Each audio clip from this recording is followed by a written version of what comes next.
মুআজ্জাজ মুহতারাম সম্মানিত উপস্থিতি, আল্লাহ জাল্লা শানুহু আম্মা নওয়ালুহুর আলিশান দরবারে লাখো কোটি শুকর ও সুজুদ যে মহান আল্লাহ রব্বুল ইজ্জত ওয়াল জালাল অত্যন্ত দয়া করে মায়া করে আজকে এই সাইয়্যিদুল আইয়াম সপ্তাহের শ্রেষ্ঠ দিন জুমার দিন পৃথিবীর সর্বশ্রেষ্ঠ জায়গা আল্লাহর পবিত্র ঘর জামে মসজিদে জুমাদাল আখিরার তৃতীয় জুমার সালাত আদায়ের জন্য আমাদেরকে আসার এবং বসার তৌফিক এবং সুযোগ দিয়েছেন। সর্বপ্রথম মহান মালিকের দরবারে শুকরিয়া আদায় করি, অন্তরের অন্তঃস্থল থেকে কালিমাতুশ শুকর আদায় করি আলহামদুলিল্লাহ। সম্মানিত উপস্থিতি, কুরআনুল কারীমের ছোট্ট দুটি আয়াতে কারিমা তেলাওয়াত করেছি। বিশ্বনবী সাল্লাল্লাহু আলাইহি ওয়াসাল্লামের অসংখ্য অগণিত হাদিস থেকে গুরুত্বপূর্ণ একটি হাদিস উল্লেখ করেছি। আয়াতদ্বয় এবং হাদিসকে সামনে রেখে নির্ধারিত অল্প সময়ের ভেতরে আমাদের জন্য অত্যন্ত গুরুত্বপূর্ণ একটি বিষয় নিয়ে সংক্ষিপ্ত কিছু আলোচনা করব ইনশাআল্লাহ। আজকে আমাদের মৌলিক আলোচ্য বিষয় আয়াতে কারিমাকে সামনে রেখে ইসলামী শাসনের সৌন্দর্য নিয়ে কিছু কথা বলবো ইনশাআল্লাহ। আল্লাহ সুবহানাহু ওয়া তাআলা আমাদেরকে সর্বোত্তম ধর্ম দিন ইসলাম দিয়ে পাঠিয়েছেন। আল্লাহ সুবহানাহু ওয়া তাআলা আমরা যারা আশরাফুল মাখলুকাত, পৃথিবীর শ্রেষ্ঠ, এদেরকে আল্লাহ সুবহানাহু ওয়া তাআলা যে নির্দেশনাগুলো দিয়েছেন, তাদের চলার পথ কেমন হবে, বলার পথ কেমন হবে, সামগ্রিক দিক নির্দেশনার যে বিষয়টি আল্লাহ সুবহানাহু ওয়া তাআলা পরিপূর্ণতা ইসলামের ভিতরে ঘোষণা করিয়ে দিয়েছে। কুরআনুল কারীমের আয়াতগুলো যদি আমরা দেখি, আল্লাহ সুবহানাহু ওয়া তাআলা ইরশাদ করছেন, ইন্নাদ দীনা ইনদাল্লাহিল ইসলাম। আল্লাহ সুবহানাহু ওয়া তাআলার কাছে মনোনীত জীবন ব্যবস্থা হলো ইসলাম। এর মাঝেই আল্লাহ তাআলা সুখ শান্তি রেখেছেন, এর মাঝেই আল্লাহ তাআলা সমৃদ্ধি রেখেছেন, আল্লাহ তাআলা চূড়ান্ত সফলতা রেখেছেন। ইসলাম সম্পর্কে আল্লাহ সুবহানাহু ওয়া তাআলা আরো ইরশাদ করছেন, চলার পথে বিভিন্ন দাওয়াত তোমাদের সামনে আসে, স্পষ্টভাবে শুনে রাখো, ওয়ামান ইয়াবতাগি গায়রাল ইসলামি দীনান ফালান ইউকবালা মিনহু। ইসলাম, ইসলামী শাসন, ইসলামিক সৌন্দর্য, বিধিবিধান, হালাল হারাম, দিক নির্দেশনা, এগুলো যদি তোমাদের ভালো না লাগে, এটা যদি তোমরা পরিপূর্ণভাবে না মানো, এটা ছাড়া অন্য কিছু যদি খুঁজতে চাও, অন্য জায়গায় শান্তি খুঁজো, ইসলাম ছাড়া অন্য কিছু তোমার কাছে ভালো লাগে, তাহলে শুনে রাখো, ফালান ইউকবালা মিনহু। তুমি এখন যা করছো, আংশিক করো, বিভিন্নভাবে যা করছো, কোনো কিছুই আল্লাহ সুবহানাহু ওয়া তাআলার কাছে গ্রহণযোগ্য হবে না, কবুল হবে না। এটা আল্লাহ তাআলার কথা। তো ইসলামকে হৃদয় থেকে ভালোবাসা, ইসলামিক এই সৌন্দর্যকে হৃদয় থেকে ভালোবাসা, শুধু এতটুকুই নয়, আল্লাহ তাআলা আরো যেটা বলছেন, ওহুয়া ফিল আখিরাতি মিনাল খাসিরিন। যারা এই কাজগুলো করে, আংশিক ইসলাম মানে, দ্বীনের কিছুটা মানে, আবার তার সামাজিক জীবন, ব্যক্তি জীবন, রাজনৈতিক জীবন, পারিবারিক জীবন, এখানে গিয়ে অন্য অন্য তন্ত্র মন্ত্রের কাছে আত্মসমর্পণ করে, এরা আখিরাতে ক্ষতিগ্রস্ত হবে। এ ব্যাপারে আল্লাহ সুবহানাহু ওয়া তাআলার আরো নির্দেশনা আমাদের জন্য যেটা আছে, উদখুলু ফিস সিলমি কাফা ওয়া লা তাত্তাবিউ খুতুওয়াতিশ শাইতান ইন্নাহু লাকুম আদুউম মুবিন। আমাদের প্রত্যেককে লক্ষ্য করে আল্লাহ তাআলা বলছেন। কুরআনুল কারীমের প্রতিটা আয়াত জীবন্ত, কিয়ামত পর্যন্ত প্রতিটা মানুষের সামনে আল্লাহ তাআলা লক্ষ্য করে এই আয়াতে কারিমাগুলো আমাদেরকে দিয়েছে। প্রত্যেকটা ঈমানদার বিশ্বাসী ব্যক্তি, তাকে আল্লাহ তাআলা বলছেন, উদখুলু ফিস সিলমি কাফা। ইসলামের এই মহা নিয়ামত তোমাদেরকে আল্লাহ দিয়েছেন, এই ইসলামে পরিপূর্ণভাবে তুমি প্রবেশ করো। তোমার আত্মসমর্পণটা যাতে পরিপূর্ণ হয়, আল্লাহকে পূর্ণভাবে তুমি মানতে পারো। আফাতুমিনুনা বিবাদিল কিতাব ওয়া তাকফুরুনা বিবাদ।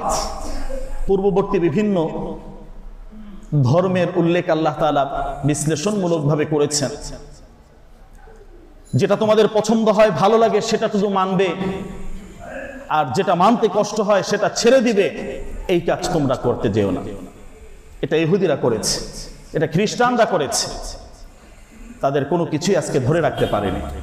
আল্লাহ তোমাদেরকে খুব আপন করে ভালোবেসে বানিয়েছেন, পৃথিবীতে পাঠিয়েছেন তোমাদের জন্য। আল্লাহ তাআলা এই ইসলামকে জীবন ব্যবস্থা হিসাবে তোমাদের সামনে আল্লাহ তাআলা দিয়েছে। পূর্ণাঙ্গটা তোমাদেরকে মানতে হবে। হয়তো কোনোটা তোমার এই মুহূর্তে বুঝে আসছে না, কিন্তু এর মাঝে তোমাদের উপকার রয়েছে। এর উপকারিতাটাকে বিশ্বাস করতে হবে, এর উপকারিতা দিল থেকে তোমাকে মানতে হবে।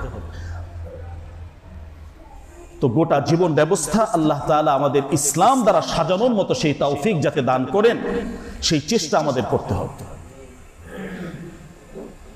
তো ইসলামের শ্রেষ্ঠত্ব, ইসলামের সৌন্দর্য, ইসলামী শাসন ব্যবস্থার সৌন্দর্য কোরআন এবং সুন্নাহর মাঝে বহু জায়গায় আল্লাহ এবং আল্লাহর রাসূল আলোচনা করেছেন। শুধু আমি কিছু নামাজ পড়লাম, মৌলিক কিছু ইবাদত করলাম, আমি পরিপূর্ণ মুসলমান হওয়ার যে দাবি, এই দাবিটা আমি করতে পারবো না।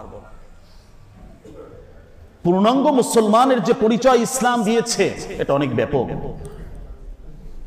প্রতিটা ক্ষেত্রে ইসলামকে ফলো করে চলা, ব্যক্তি জীবন, পারিবারিক জীবন, সামাজিক জীবন, রাজনৈতিক জীবন, আন্তর্জাতিক জীবন, সকল জায়গায় ইসলামকে উপস্থাপন করা, ইসলামের সৌন্দর্যটাকে প্রতিষ্ঠা করা, এটা তোমার দায়িত্ব। এ কথা হয়তো ওইভাবে আমরা শুনি না, বা শুনলেও ওইভাবে মানতে পারি না।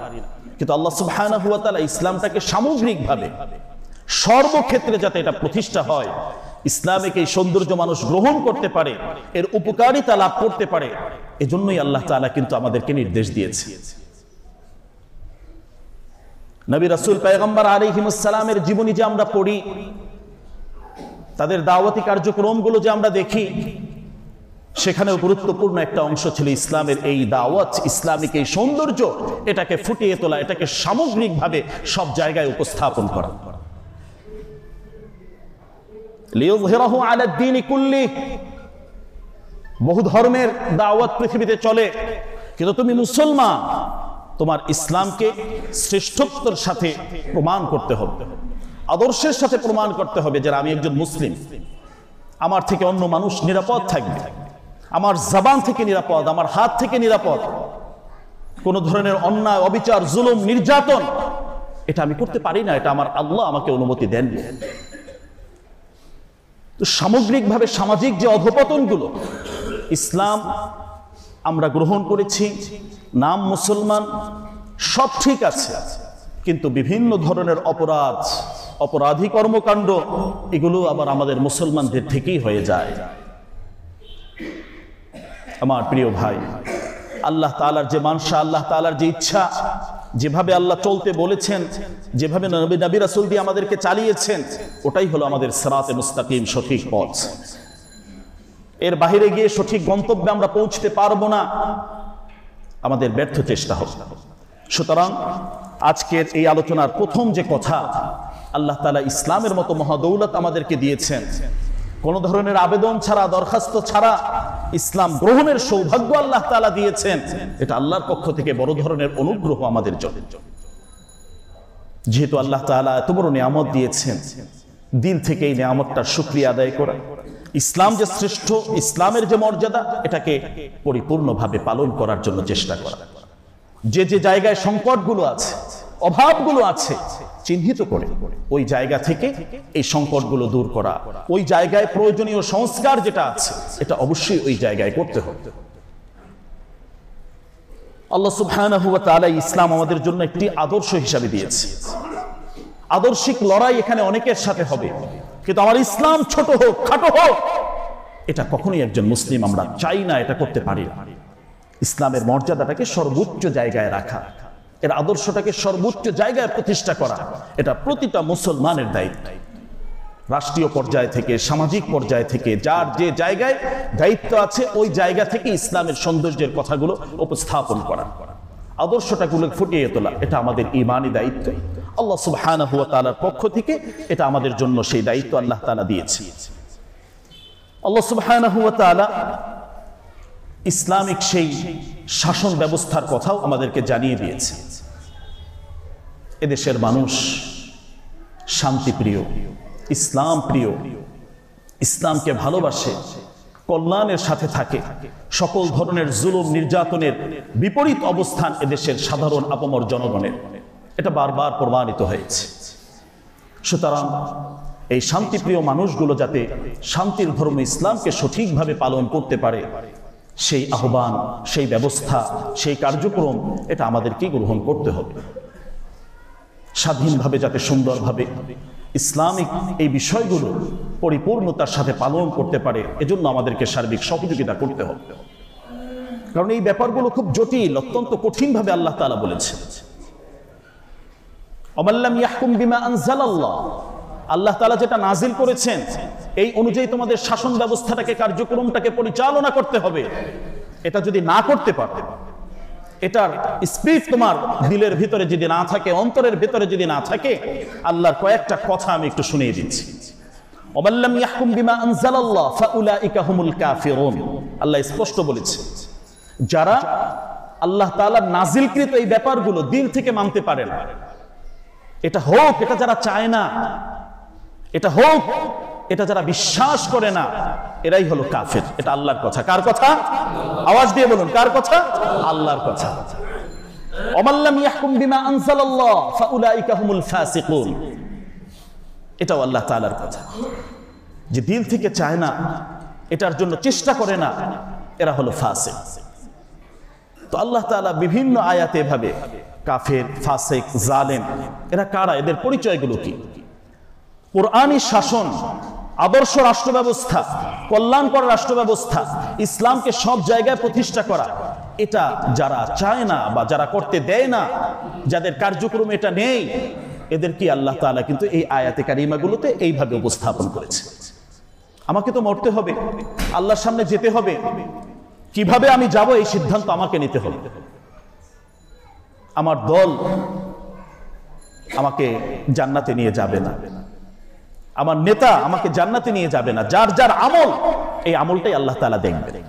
আমরা এই জায়গায় ধোঁকায় পড়ে যাই, দলের জন্য, দলের স্লোগানের জন্য অনেক সময় এমন কিছু করি যেটা ইসলাম বিরোধী, আমার নিজেকে আমি ক্ষতি করছি। অথচ কবরে রাখা হচ্ছে আল্লাহর রাসূলের ধর্মের উপরে, দ্বীনের উপরে। বিসমিল্লাহ, আল্লাহর নামে আমাকে রাখা হচ্ছে। ওয়া আলা মিল্লাতি রাসূলিল্লাহ, আল্লাহ রাসূলের ধর্মের উপরে আমার রাখা হচ্ছে। সেই ধর্মের চর্চা এটা আমাদেরকে করতে হবে। ইসলামিক এই বিষয়গুলো সামগ্রিকভাবে আমাদেরকে চর্চার ভিতরে রাখতে হবে। সঠিকভাবে এই বিষয়গুলো যাতে আমাদের আসে, এজন্য আমাদেরকে চেষ্টা করতে হবে। বিশ্বনবী সাল্লাল্লাহু আলাইহি সাল্লাম তার কলিজার টুকরো কন্যাকে ডেকে, ফাতেমা রাদিয়াল্লাহু তাআলা আনহা, আলী, হাসান, হুসাইন, তাদেরকে ডেকে বিশ্বনবী কি বলেছিলেন, কি শুনিয়েছিলেন? যে আমি নবীর পরিচয় যদি এটা তুমি দাও, এর জন্য তোমার সামান্য পরিমাণ সেখানে কোনো ধরনের কোনো কাজে আসবে না। তোমার নিজের আমলের পরিচয়, তুমি কি করেছো, এটাই আল্লাহ তাআলা দেখবেন। তাহলে প্রিয় ভাই, আমি ঈমানকে ক্ষতিগ্রস্ত করে এমন কোনো কাজ করব না যেটা আমার জন্য ক্ষতিকর হবে আখিরাতে। ওহুয়া ফিল আখিরাতি মিনাল খাসিরিন, আমি ক্ষতিগ্রস্ততার তালিকায় যাব, এমন কোনো কাজ আমি করতে পারি না। এটাই আমার জন্য নির্দেশনা।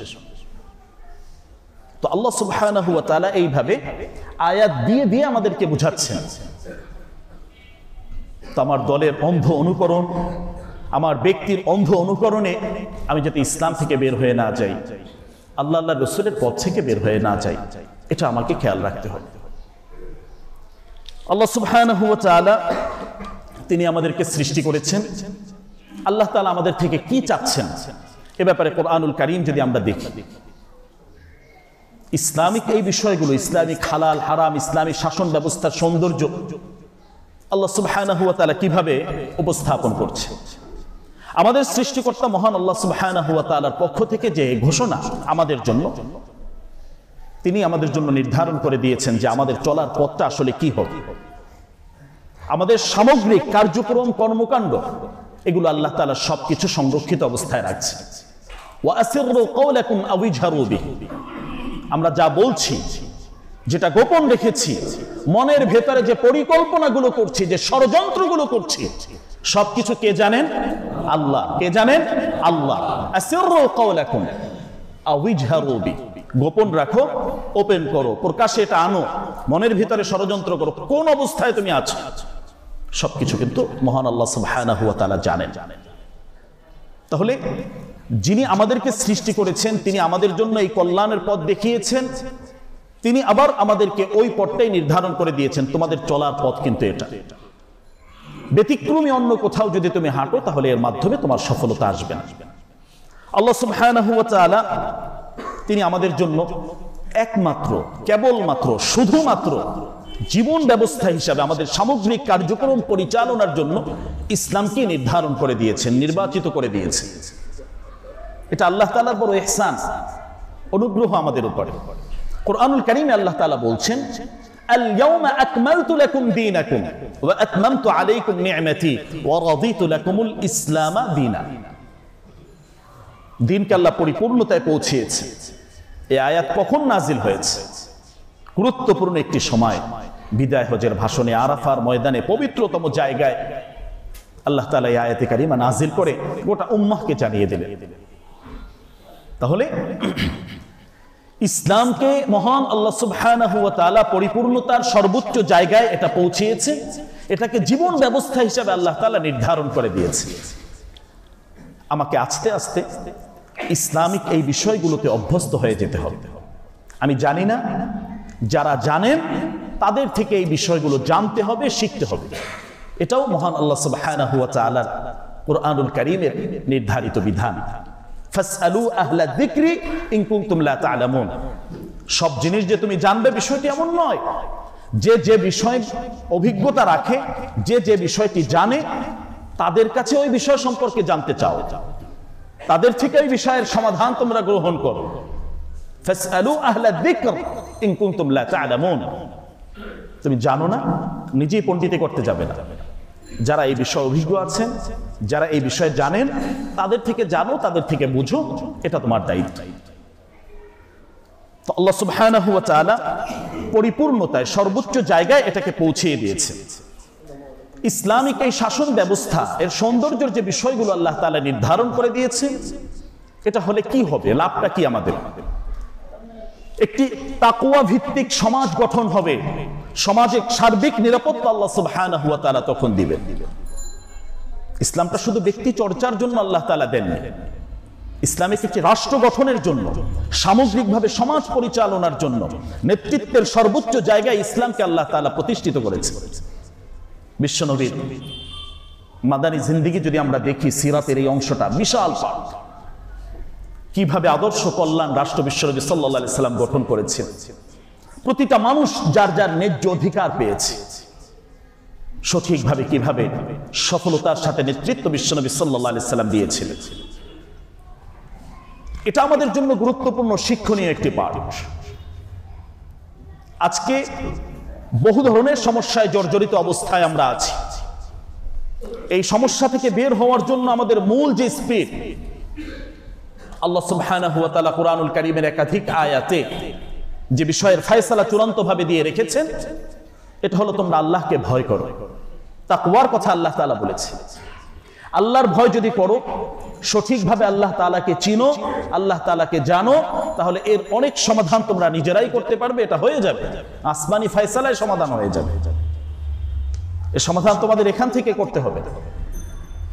আজকে রিজিকের সংকীর্ণতা, বরকতের অভাব, বিভিন্ন ধরনের পেরেশানি, এই সব কিছু থেকে কিভাবে বাঁচবে?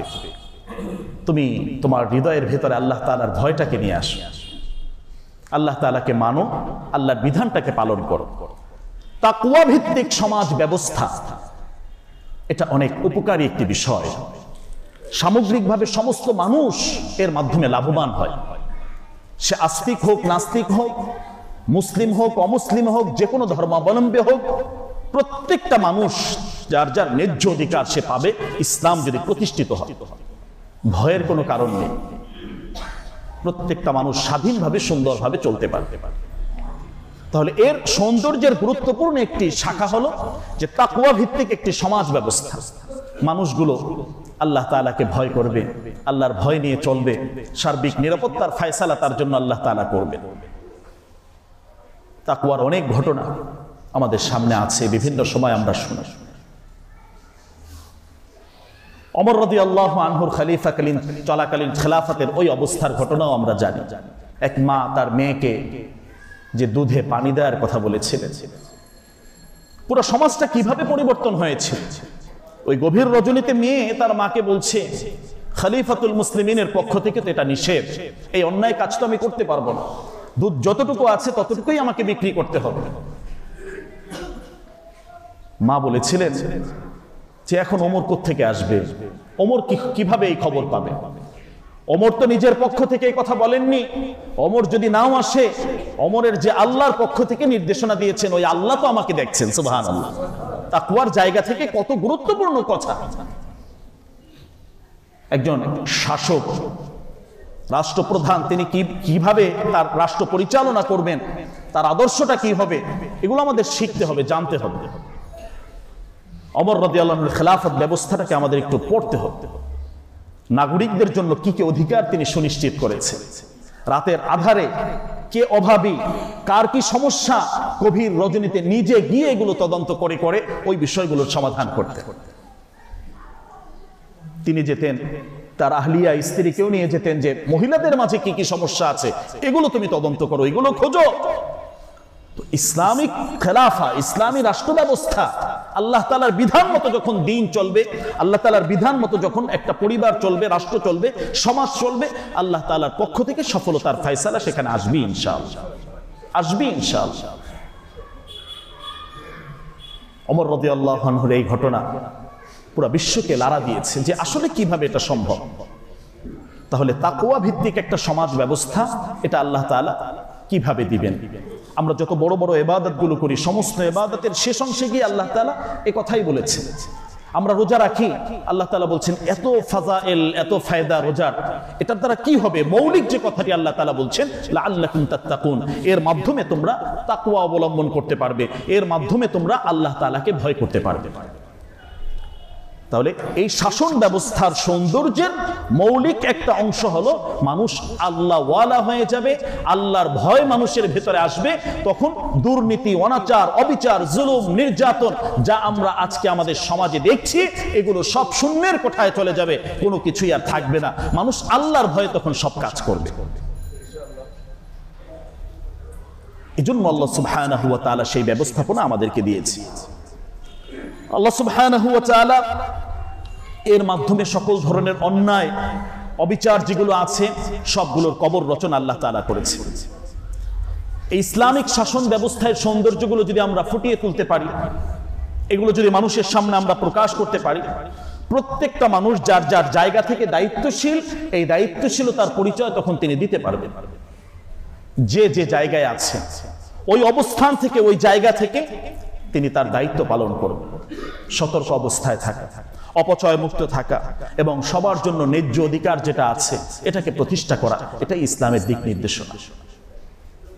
সহিহ বুখারীর বর্ণনায় আসছে, বিশ্বনবী সাল্লাল্লাহু আলাইহি সাল্লাম বলেন, আলা কুল্লুকুম রাঈন ওয়া কুল্লুকুম মাসউলুন আন রাঈয়াতি, তোমরা প্রত্যেকেই কিন্তু জিম্মাদার, দায়িত্বশীল, এবং তুমি যে জায়গায় দায়িত্বশীল, তোমার দায়িত্বশীলতার ওই জায়গা থেকে আল্লাহ তাআলা তোমাকে প্রশ্ন করবেন। এটা যদি সত্যিকার অর্থে আমরা ওইভাবে বিশ্বাস করি, তাহলে রাষ্ট্রীয় সর্বোচ্চ জায়গায় যিনি আছেন, রাষ্ট্রের কল্যাণের সিদ্ধান্ত তাকে নিতে হবে। সমাজের জনপ্রতিনিধির জায়গায় যিনি আছেন, এই জনগণ, সাধারণ মানুষ, এদের অধিকার প্রতিষ্ঠার জন্য সত্যিকার অর্থে যে সিদ্ধান্তগুলো, এই সিদ্ধান্তগুলো তাকে নিতে হবে। এই হাদিস তার জীবনের মোড়কে পরিবর্তন করে দেবে।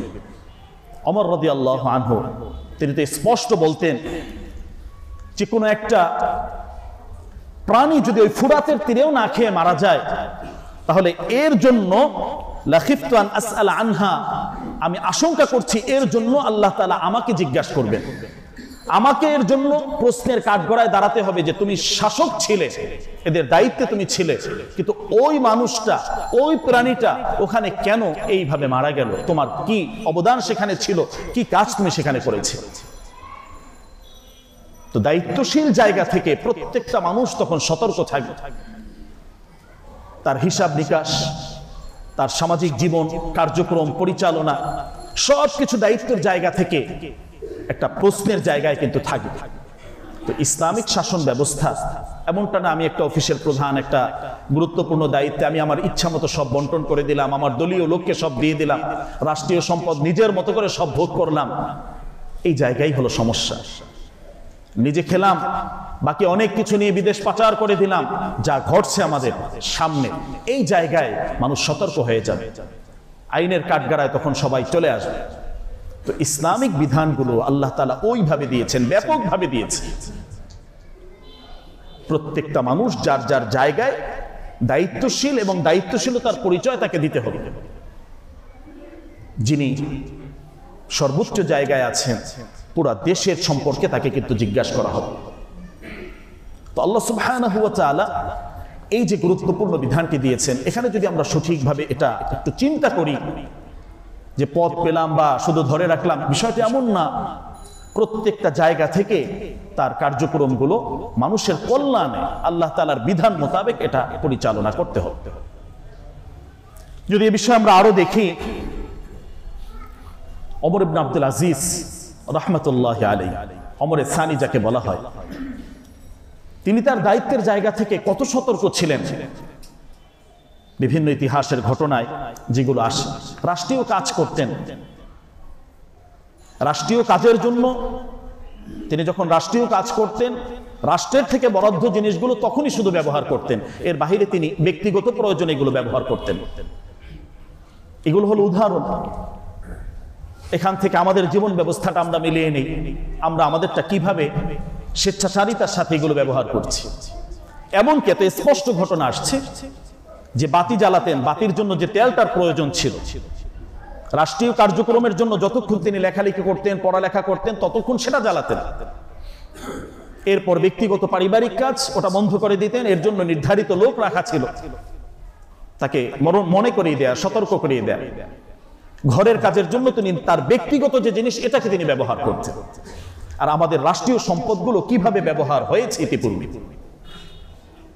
যে যার মতো করে পুরা রাষ্ট্রীয় সম্পদগুলো যে পাচার করেছে, দেশ বিদেশে কত সম্পদ কত জায়গায় চলে গিয়েছে। তো এই জায়গায় মাসউলুন আন রাইয়াতি, ইসলামিক শাসন ব্যবস্থা এটাই বলে এরকম ভাবে যে যার মতো করে নিয়ে যাবে এমনটা নয়। প্রত্যেকটা জনগণের, নাগরিকের অধিকার তার কাছে তোমাকে পৌঁছিয়ে দিতে হবে। তুমি যতটুকু দায়িত্বে আসছো, যতটুকু সময় থাকবে, ওই সময়ের ভিতরে প্রত্যেকটা মানুষ ইনসাফের সাথে যার যার অধিকার যাতে পায়, কেউ যেন মাজলুম আর দ্বিতীয়বার না হয়। ইসলাম কত স্পষ্ট বক্তব্য দিয়েছে। এরপর যদি আমরা আরো দেখি, সমাজের সার্বিক নিরাপত্তার ফয়সালা আল্লাহ তাআলা এই বিধানের ভিতরে রেখেছে। অন্য সমস্ত তন্ত্র মন্ত্র যাই আমরা দেখি আমাদের সামনে, ইসলামের এই সৌন্দর্যের সামনে কেউ আসতে পারবে না। এত চমৎকার ব্যবস্থা আল্লাহ তাআলা দিয়ে রেখেছে। সামাজিক সার্বিক নিরাপত্তা, অপরাধ দমনের জন্য যা করণীয় সর্বোচ্চ কঠোর ইসলাম এখানে ছিল, আছে এবং থাকবে। ইসলামিক বিধিবিধানগুলো এমন সামাজিক নিরাপত্তার জন্য, শান্তি প্রতিষ্ঠার জন্য আল্লাহ তাআলা এগুলো দিয়েছে। প্রত্যেকটা অপরাধের সুনিশ্চিত শাস্তির কথা ইসলাম বলেছে। এটা বর্বরতা নয়। একটা শাস্তি সঠিকভাবে কার্যক্রম যদি হয়, এটা যদি বাস্তবায়ন হয়, সমাজের বাকি অপরাধীরা এমনিতেই সোজা হয়ে যাবে। এখন আইনের ফাঁকে বিভিন্ন তদবিরের কারণে আদালতকে কিনে মানুষ পকেটে নিয়ে বিভিন্ন বড় ভাইয়ের ফোন, বিভিন্ন জায়গা থেকে ফোন, অপরাধ করেও মানুষ পার পেয়ে যায়। অপরাধীদের শাস্তি দেশে ওইভাবে হচ্ছে না। কিন্তু ইসলাম এই ব্যাপারে অত্যন্ত কঠোর। অপরাধীকে তাকে চিনে বের করে। এক অপরাধী, তার এই দায়ভার এটা তার পরিবার গ্রহণ করবে না। আজকে আমাদের দেশে তো এমন ঘটনা আমরা দেখি যে অপরাধ যে করছে তারে পায় না, তার স্ত্রীকে ধরে নিয়ে যায়, তার বাবাকে ধরে নিয়ে যায়, মাকে ধরে নিয়ে যায়। ইসলাম কখনোই এটা করে না। লা তাজিরু ওয়াজিরাতুন ভিজরা উখরা, যে অপরাধ করেছে তার অপরাধের শাস্তি তাকেই দেয়া হবে। একজনেরটা অন্যজনের উপরে চাপিয়ে দেওয়ার বিধান ইসলাম রাখেন। ইসলামকে নিয়ে লেখাপড়া করা, ইসলামকে নিয়ে জানা যে আসলে ইসলাম আল্লাহ তাআলা কিভাবে আমাদেরকে দিয়েছেন, কত সুন্দর কথা আল্লাহ তাআলা এখানে বলেছেন। মাখজুমিয়া গোত্রের এক চুরির ঘটনা বিশ্বনবীর কাছে এসেছে। বিশ্বনবী সাল্লাল্লাহু আলাইহি ওয়াসাল্লামের কাছে বিভিন্ন মহিলারা ফাতেমা রাদিয়াল্লাহু আনহার মাধ্যমে একটা সুপারিশ পাঠালেন যে কোনোভাবে একে মাফ করে দেয়া যায় কিনা। ইসলাম নিরাপত্তার খাতিরে, অপরাধ দমনের ক্ষেত্রে কত কঠোর, কত মানুষ হত্যা হয়ে যায়, কোনো এর বিচার হয় না, কত মানুষ গুম হয়েছে, খুন হয়েছে, ওইভাবে বিচার আমরা দেখিনি। আদালতের ন্যায্য বিচার, আইনের শাসন বলতে যে কথাটা, এটা আমরা দেখিনি কখনো। কিন্তু ইসলাম এই বিষয়গুলোকে প্রতিষ্ঠা করেছে। কোন অপরাধী অপরাধ করে পার পাবে না। চুরি করেছে, সঠিকভাবে প্রমাণিত হলে তার হাত কাটা যাবে। একজনকে হাত কাটলে বাকি চুরি ছিনতাই যা আছে ওরা এমনিতেই বন্ধ হয়ে যাবে। ইসলাম এমন ভাবে এটাকে প্রতিষ্ঠা করেছে। আজকে মালের নিরাপত্তা নেই, আজকে জানের নিরাপত্তা নেই, বিভিন্ন ভাবে অরাজকতা সৃষ্টি হয়েছে। ছিনতাই, চুরি সহ বহু ধরনের দুর্ঘটনা, সন্ত্রাসী কর্মকাণ্ড, ডাকাতি, এগুলো আজকে শুরু হয়েছে। কেন? বিশ্বনবী সাল্লাল্লাহু আলাইহি সাল্লাম তখন বলেছিলেন, লাউ আন্না ফাতিমা বিনতে মুহাম্মদ, যে দেখো এই ঘটনা আল্লাহ হেফাজত করুন, যদি আমার কলিজার টুকরো মেয়ে ফাতেমাও ঘটাতো, তাহলে ফাতেমাও আজকে অপরাধীদের কাতারে এসে ইসলাম যে শাস্তি দিয়েছে ওটা ফাতেমাকেও গ্রহণ করতে হচ্ছে। নিজের মেয়ে বলে তাকে পার করে দিব, নিজের মেয়ে বলে তাকে ছাইড কেটে দিব, এটা নয়। আজকে দলীয় পরিচয় ব্যবহার করে ইতিপূর্বে কত কিছুই না আমরা দেখেছি, কত দুর্ঘটনা, কত বড় বড় অপরাধের পরেও দিব্যি পার পেরে গিয়েছে। তো ইসলামী শাসন ব্যবস্থার সৌন্দর্যের মৌলিক একটা অংশই এই জায়গায় অপরাধী যারা, অপরাধের শাস্তি তাকে ভোগ করতেই হবে। বিশ্বনবী সাল্লাল্লাহু আলাইহি সাল্লাম সেই আদর্শ প্রতিষ্ঠা করেছে। ন্যায় ইনসাফ বিচার ব্যবস্থাকে পূর্ণ স্বাধীনভাবে, মাজলুম যে ব্যক্তি তার পক্ষে ইসলাম সর্বাবস্থায় ছিল। কুরআনুল কারীমের বিধান যদি আমরা দেখি, ওয়াইদা হাকামতুম বাইনান নাস আন তাহকুমু বিল আদল, বিচার কার্য, ফয়সালা এই জায়গায় ইনসাফের সাথে, ন্যায়পরায়ণতার সাথে, এটা নির্দেশ আল্লাহ সুবহানাহু ওয়া তাআলা দিয়েছে। ইসলাম এই কথাগুলোই বলে, এই সৌন্দর্যের কথাই উপস্থাপন ইসলাম করে। বিভিন্ন বিচার আসে, সেখানে মুসলিম, অমুসলিম, খ্রিস্টান, ইহুদি, বিভিন্ন ধরনের মামলা। কিন্তু এই বলবেন সব মুসলমানের পক্ষে অন্যায় হলেও হবে এমনটি নয়। ওসমানীয় খেলাফতের ঘটনা, এক খ্রিস্টান মুসলমানের সাথে ঝগড়া, বিচার এসেছে। বাস্তবিক পক্ষে এখানে মুসলমান জালেম ছিল, ওই খ্রিস্টান মাজলুম ছিল। হাকিম যিনি ছিলেন, বিচারক যিনি ছিলেন, খ্রিস্টানের পক্ষে তখন রায় দিয়েছেন, না এই অধিকারটা তার। ইসলাম কত চমৎকার ব্যবস্থা করেছে। সে মুসলমান বলে বাস তার পক্ষে অন্যায় করার পরে এটা নয়। এই সৌন্দর্য দেখে পরবর্তী ঘটনা যেটা হয়েছে, যে ওই খ্রিস্টান তার সপরিবারে ইসলাম গ্রহণ করেছে। সুবহানাল্লাহ, যে ইসলামী এত সুন্দর ব্যবস্থা, শাসন ব্যবস্থাটা এত চমৎকার, ইনসাফপূর্ণ, ভারসাম্যপূর্ণ, এই আদর্শটা দেখে তখন তিনি মুসলমান হয়েছেন, পুরো পরিবার সহ।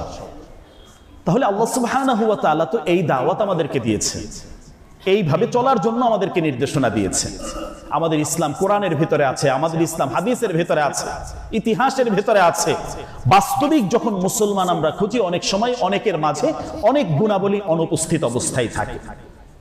আস্তে আস্তে নিজের সফলতার জন্য, সামগ্রিকভাবে নিরাপত্তার জন্য এই বিষয়গুলো নিজেদের মাঝে নিয়ে আসতে হবে। ইসলামী শাসন ব্যবস্থার সৌন্দর্য যদি আমরা দেখি, এখানে মুসলমানরা যেভাবে তার নাগরিক অধিকারগুলো পাবেন, একজন অমুসলিম, সংখ্যালঘু, যে কোনো ধর্মাবলম্বী যিনি এদেশের নাগরিক, প্রত্যেকটা মানুষ যার যার ন্যায্য অধিকার এটা অবশ্যই পাবে। সাংবিধানিকভাবে এটা ইসলাম তাকে দিয়েছে। কোন ধরনের অন্যায়, অপচার এগুলো হবে না। বিশ্বনবী সাল্লাল্লাহু আলাইহি সাল্লাম বলেন, মান কাতালা নাফসান মুআহাদান, যদি কেউ এরকম অমুসলিম যারা চুক্তিভিত্তিক বিভিন্নভাবে আসছে, এদেরকে কেউ হত্যা করে ফেলে, হত্যা জঘন্যতম অপরাধ, হত্যা সর্বাবস্থায় নিন্দনীয় এবং জাহান্নামে যাওয়ার সবচেয়ে বড় কঠিন শাস্তির কথা যেটা বলা হয়েছে, এই হত্যাযজ্ঞ যারা চালাবে, হত্যার সাথে যারা জড়িত, তাদের ব্যাপারটি কোরআনুল কারীম বলেছে। খালিদাম মুখাল্লাদান, স্থায়ীভাবে এই হত্যাকারী যারা আছে এরা স্থায়ীভাবে জাহান্নামের বাসিন্দা। এটা কোরআনুল কারীমের ফয়সালা, চূড়ান্ত ফয়সালা আল্লাহ তাআলা এভাবে দিয়েছে। সাথে সাথে আরো যে কথাটি এখানে বলা হয়েছে, কোন ধরনের জান্নাতের যাবে তো নাই, জান্নাতের ঘেরানো সে অনুভব করতে পারবে না। আল্লাহ তাআলা এত কঠিন শাস্তি এই হত্যাকারীদেরকে দিবে। তাহলে ইসলামী শাসন ব্যবস্থা আসলে আমরা বুঝি না, আমরা মনে করি এটা কি না কি হবে। আল্লাহ তাআলা প্রত্যেকটা মানুষের ন্যায্য অধিকারগুলো সেখানে দিয়েছে। এরপরে যদি আমরা আরো দেখি, অপরাধ মুক্ত একটি সমাজ গঠন, সব ধরনের অপরাধগুলোকে সমূলে একদম শূন্যের কোঠায় নিয়ে আসে। চুরি করেছে তার নির্ধারিত শাস্তি ইসলাম বর্ণনা করে দিয়েছে। জিনা করেছে, যেগুলো বর্তমানে হচ্ছে, আজকে সতীত্ব হারাচ্ছে বিভিন্নভাবে, এই জায়গায় অনেক মামলা আজকে আদালতে আছে। এগুলো কিভাবে আমরা বন্ধ করব? ইসলামিক যে শাসন ব্যবস্থা, কঠিন শাস্তি এখানে দিয়েছে। আল্লাহ তাআলা আয়াতে কারিমাগুলোতে এই আয়াতগুলো নাজিল করেছে। এরপরে আমরা যদি দেখি, কেউ মদ পান করেছে, নেশার সাথে জড়িত, আজকে সমাজের সামাজিকভাবে সমাজকে নেশাগ্রস্ত করার জন্য আমাদের কলিজার টুকরো সন্তানগুলোর মাঝে মাদকতা ছড়িয়ে দেওয়া হচ্ছে। এটা ভয়াবহ অপরাধ। এটাকে কিভাবে বন্ধ করবে সে প্রক্রিয়াও ইসলাম আমাদেরকে দেখিয়েছে, কঠিন শাস্তির কথা সেখানে বিধান রেখেছে। এছাড়া যে কোনো ধরনের ডাকাতি, ছিনতাই, সন্ত্রাসী কর্মকাণ্ড, এর শাস্তিগুলো কি হবে, কত কঠিন শাস্তি হবে, এই আদর্শ শাস্তিটা যদি বাস্তবায়ন করা হয়, একটা দুইটা সমাজে করলে বাকি সমস্ত অপরাধী এমনিতেই ঠান্ডা হয়ে যাবে। তো এখন আইনের যে শাসনের ফাঁক রয়েছে সেখান থেকে অপরাধীরা বের হয়ে যাচ্ছে। সঠিকভাবে এই শাসনগুলো, এই ফয়সালাগুলো সমাজের মানুষ দেখতে পাচ্ছেন। আল্লাহ সুবহানাহু ওয়া তাআলা এই সমস্যাগুলো, যেগুলো আজকে আমাদের সামাজিক সমস্যা, বড় বড় সমস্যা, এগুলো আল্লাহ তাআলা চিহ্নিত করে ওই অপরাধের যে শাস্তিগুলো আছে এগুলো আল্লাহ তাআলা পরিপূর্ণভাবে ওই জায়গায় দিয়ে রেখেছে। শুধু এতটুকু নয়, সমাজের বড় একটি সমস্যার অংশ হলো সমাজের যে দারিদ্রতা, যে অভাব অনটনগুলো, এটাও ইসলাম সুন্দরভাবে নিয়ন্ত্রণ করেছে। প্রত্যেকটা মানুষকে যার যার অধিকারের কথা বলেছে এবং তার কাছে পৌঁছে দেওয়ার ফয়সালা ইসলাম এখানে করেছে। তো এই জাতীয় যে সমস্যাগুলো আছে এগুলো সব আল্লাহ তাআলা ওইভাবে সমাধান করে দিয়েছে। আজকে দ্রব্যমূল্যের ঊর্ধ্বগতি, বাজার নিয়ন্ত্রণের বাহিরে বিভিন্নভাবে যা হচ্ছে, ইসলামী শাসন, ইসলামিক খেলাফত ব্যবস্থা, ইসলামিক দিক নির্দেশনায় বাজার নিয়ন্ত্রণের কঠিন ভূমিকা এখানে আছে। এক সপ্তাহের ভিতরে সব নিয়ন্ত্রণ হয়ে যাবে ইনশাআল্লাহ। কোনো ধরনের এই জায়গায় ঝামেলা আর থাকবে না। গরিব মানুষ শুধু গরিবই হবে, আর একটা শ্রেণী বিভিন্ন ভাবে এই গরিব মানুষগুলোকে চুষে খাবে, এই ব্যবস্থাপনাও ইসলাম রাখে। যাকাত ব্যবস্থা ইসলাম দিয়েছে। এই সৌন্দর্যটা প্রত্যেকটা গরিবের কাছে যাতে তার অধিকারটা পৌঁছে যায়, এই ব্যবস্থাও ইসলাম কিন্তু করেছে। তাহলে সামাজিক নিরাপত্তা যেভাবে দিয়েছে, অপরাধগুলো যেভাবে বন্ধ করেছে, সাথে সাথে এই দারিদ্র মুক্তির জন্য যে কর্মসূচিগুলো আছে, যে অভাব মুক্তির জন্য যে ঘোষণাগুলো, এটাও ইসলাম অত্যন্ত চমৎকারভাবে সুন্দরভাবে দিয়েছে। এই শিক্ষাগুলো আমাদেরকে ওইভাবে ধরে রাখতে হবে। এরপরে যদি আমরা আরো দেখি, ইসলাম নিরক্ষরতা যে দূর, সমাজে যে মূর্খতা আছে এটাকে একদম শূন্যের কোঠায় নিয়ে আসে। আল্লাহকে চিনতে হবে, জানতে হবে, শিক্ষা ব্যবস্থার উন্নতি করতে হবে। এর আগে যা হয়েছে, আমাদের সন্তানদের আদর্শিক যে শিক্ষা ব্যবস্থার ওই জায়গায় ধ্বংসের দ্বার প্রান্তে পৌঁছিয়ে দেওয়া হয়েছে।